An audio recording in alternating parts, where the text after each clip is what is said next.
I am currently at a pick-up pole in Tacoma, Washington, and for the Ford 5.0, 5.8 motors, normally we see the same hoses, same diameter, that go from the air filter to the throttle body, but I noticed something peculiar that I wanted to show you guys.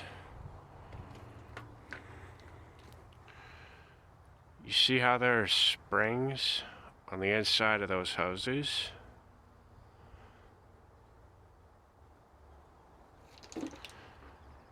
And how the hoses are together there. Now, check this out right here. No springs inside, just the hose itself. So, my curiosity is the wall thickness of this versus this.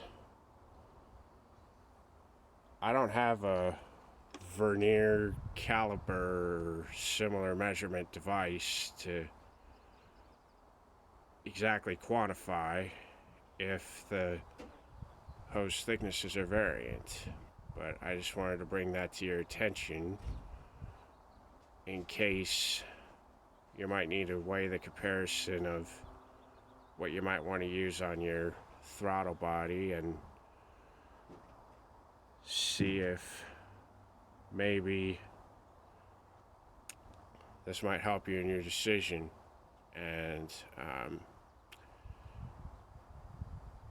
you know, the other thing to note is right here on these, there's notches that the clamp goes into along the plastic. But over here on these older pairs, sorry for my camera shooting, there's rivets right here. And the springs are actually attached inside the hose to keep them from moving around. And you see that little staple there and there. So now you've seen the comparison of the hoses that go from your stock air filter box to the throttle body. Just wanted to show you guys a visual. I'm not certain there are any previous videos on YouTube about this yet, but it's better for knowledge. And thank you for watching.